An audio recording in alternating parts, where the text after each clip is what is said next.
Bu gün sizlərə yeniyetmələrdə deviant davranış barədə danışacağam. Yeniyetmələrdə deviant davranış ümumi qəbul edilmiş qaydalara və müəyyən normalara zidd olan bir davranışdır və 12-13 yaşdan başlayaraq yeniyetmələrdə müşahidə oluna bilər.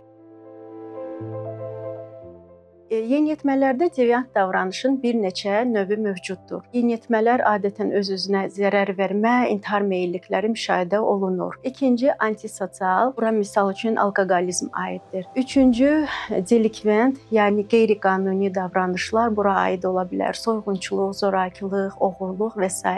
Bəs valideynlər nə zaman müraciət etməlidirlər? Əgər yeniyetmədə tez-tez baş verən, zəif idarə olunan, tipik olmayan qəzəb püskürmələri olursa, böyükləri qıcıqlandırmaq məqsədi ilə edilən davranışlar, misal üçün məktəbdə və evdə qoyulan qaydaların pozulması, tələblərin yerinə yetirməkdə fəal imtina müşahidə olunarsa, əgər yeniyetmələrdə tez-tez mübahisələr, qarşıdurmalar müşahidə olunarsa, yeniyetmə üstündə təhlükəli əşyaları gəzdirirsə, özünə və qırağa ziyan vermə meyillikləri varsa, müalicəsi yeniyetmələrdə deviant davranışın hərtərəfli yanaşma tələb eləyir. Həm dərman terapiyası, psixoterapiya, psixokorreksiyaya ehtiyac duyulur. Psixokorreksiya adətən pasientin vəziyyətinin sabitləşməsinə yönləndirilmiş bir üsuldur.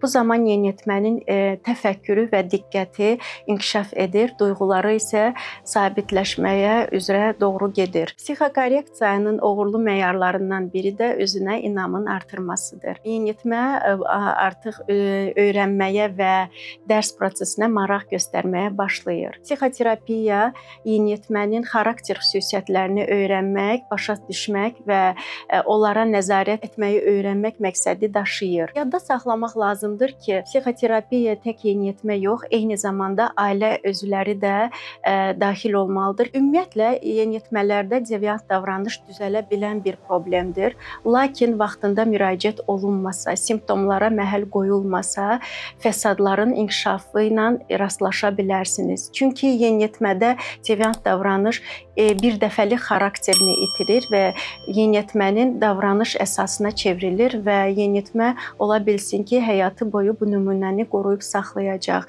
Ən əlverişsiz nəticələr isə bunlar ola bilər: alkoqolizm, intihar, şəxsiyyət pozuntuları, cinayət iştirakçısı.